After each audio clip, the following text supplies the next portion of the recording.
खुश फहमियों का उसने चौतरफा से जाल कस दिया, खुश फहमियों का उसने चौतरफा से जाल। चश्म नम है आपकी तो खुदकशी कर लीजिए, चश्म नम है आपकी तो खुदकशी कर लीजिए। कस दिया खुश फहमियों का उसने चौतरफा से जाल।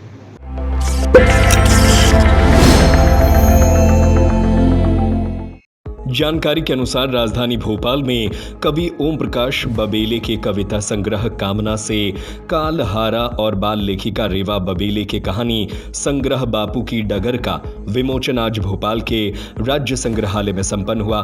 कार्यक्रम को संबोधित करते हुए वरिष्ठ साहित्यकार एवं आलोचक विजय बहादुर सिंह ने कहा कि ओम बबेले की कविताएं उनके हृदय की गहराई की अभिव्यक्ति है। बबेले ने ऐसे समय पर छंद में कविता लिखी है जिस समय हिंदी के कवि छंद का त्याग कर पूरी तरह से नई कविता की ओर बढ़ गए हैं। समारोह के मुख्य अतिथि वरिष्ठ साहित्यकार ज्ञान चतुर्वेदी ने कहा कि रेवा बबेले ने अपने किताब बापू की डगर के माध्यम से बच्चों के लिए नई गांधी का सृजन किया है। चतुर्वेदी ने कहा कि ओम बबेले ने खड़ी बोली के साथ ही बुंदेली में भी सरस कविताएं लिखकर लोकमानस को बहुत गहराई से अंकित किया है। लखनऊ से पधारे वरिष्ठ साहित्यकार देवनाथ द्विवेदी ने कहा कि वह पिछले 30 वर्षों से इन कविताओं के रचना प्रक्रिया के साक्षी हैं और निश्चित तौर पर यह कविताएं हिंदी साहित्य को समृद्ध करेंगी। बबेले ने अपनी कविता का पाठ किया, जिनमें से एक कविता भीड़ का ओढ़े कफन सरकार है और बुंदेली गीत जो वे कह रहे वो हम कह रहे श्रोताओं ने खूब पसंद किया।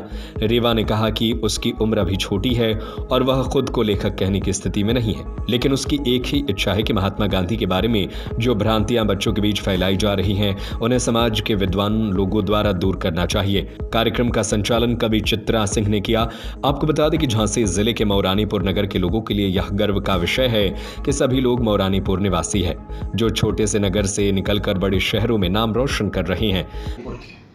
बबेले जी जानते हैं, मेरे मामा जी उड़ीसा स्टेट के राज्य कवि थे और वो 18 साल की उम्र में उन्हें राज्य कवि ऑफर किया गया था बनने के लिए। उन्होंने बाद में कहीं ज्वाइन किया था और मेरे नाना जी की तो मूर्ति अभी लगी हुई वहाँ के एक चौराहे पर। घनश्याम दास जी पांडे दोनों बहुत बड़े कवि थे। मतलब जब घनश्याम दास जी से मिलने मैथिली गुप्त आते थे तो वो जैसे ऐसा वाला हमारे घर में था। मुझे उन्होंने कहा कुछ लोग कहते हैं कि मैं गांधीवादी कवि हूं। मैं कैसा गांधीवादी कवि? ये गांधीवाद क्या चीज है? फिर उन्होंने बैंक में एक किस्सा सुनाया और उन्होंने कहा किसी ने विनोबा से पूछा तो आप गांधीवादी हैं? तो विनोबा ने कहा कि बेटा मेरा, बेटी मेरी, बीबी मेरी, बैंक बैलेंस मेरा और विचार गांधी और गांधी के बाप का। अरे गांधी ने कहा है तो मैं भी कह रहा हूं। मतलब क्या है? मतलब यह है कि गांधी भी एक परंपरा के उत्तराधिकारी थे, हम भी उसी परंपरा के उत्तराधिकारी हैं। रेवा, आज आपकी पुस्तक का विमोचन है, किस शीर्षक पे ये पुस्तक लिखी आपने? ये किताब मैंने गांधी जी पर लिखी है। मैं चाहती हूँ कि बच्चे इस किताब को पढ़ें और समझें कि गांधी जी ने क्या किया था हमारे देश के लिए। आपकी प्रेरणा स्रोत कौन है? क्योंकि जिस उम्र में बच्चे गेम खेलते हैं उसमें आपने पुस्तक लिख डाली। ये मेरे प्रेरणा स्रोत तो पापा ही हैं। उन्होंने बहुत सारी किताबें लिखी, उनकी छपी भी किताबें। तो ये सब देखकर मुझे लगा कि शायद गांधी जी पर जो आज जो दुष्प्रचार फैल रहा है, जो उनके बारे में बुरी बातें फैलाई जा रही हैं, वो हमें उनके खिलाफ कुछ कहना पड़ेगा और तभी आज की यूथ जो है वो समझेगी। इस पुस्तक को लिखने में आपको किस तरीके की परेशानियों का सामना करना पड़ा? जब मैंने लोगों को बताया कि मैं गांधी जी पे लिख रही हूँ तो काफ़ी लोग तो मानते ही नहीं कि भाई मैं बच्ची हूँ, मैं क्यों लिख रही हूँ ये किताब, कैसे लिख रही हूँ मैं ये किताब। तो फिर उसके बाद जब मैंने ये किताब पूरी कर ली तो लोग कहते हैं कि गांधी जी पे लिखने की क्या जरूरत है, क्योंकि आजकल बहुत दुष्प्रचार फैल रहा है। गांधी जी ने बंटवारा कराया था, गांधी जी ने अलग अलग बातें उनके बारे में हो रही हैं। तो ये सारी चीज़ों को ध्यान में रखते हुए वैसे तो कोई मुश्किल नहीं आई ऐसी। बाकी कोरोना काल आया था तो उसमें भी किताब नहीं छप पाई, इस तरीके से। जब दुष्प्रभाव आया और लोगों ने कहा कि इस किताब को गांधी जी पे लिखने की कैफियत है, क्या कभी ऐसे मन में आया कि अब इस पुस्तक को यहीं विराम दिया जाए? नहीं, ऐसा तो कभी मन में नहीं आया, कि बल्कि और ज़्यादा उनसे प्रेरणा मिले कि मुझे इन लोगों को समझाना है कि गांधी जी ने क्या किया था। क्योंकि मेरे पार्ट में तो कभी आज तक ऐसी चीज़ें आई नहीं कि ये गांधी जी ने कोई गलत काम किया हो, तो मैं तो चाहती थी कि लोगों को पता चले। आपकी उम्र के बच्चों को क्या मैसेज देना चाहेंगे? आपकी पुस्तक को क्यों पढ़ा जाए, क्या कुछ अट्रैक्टिव है? ये मैं चाहती हूँ कि आज के बच्चे इस किताब को पढ़ें, क्योंकि वो जानना चाहिए कि गांधी जी ने आज किया क्या था हमारे देश के लिए। तो यही बात मैं चाहती हूँ कि लोगों को समझ में आए और बच्चे भी इसे पढ़ें, क्योंकि बच्चे पढ़ेंगे तभी कल की पीढ़ी जानेगी कि हम लोगों की गांधी जी और बाकी स्वतंत्रता सेनानी ने हमारे देश के लिए क्या किया था और हमारे देश को कैसे बचाया था। हाँ बाबू जी, आज आपकी पुस्तक का विमोचन है, कामना से काल हरा।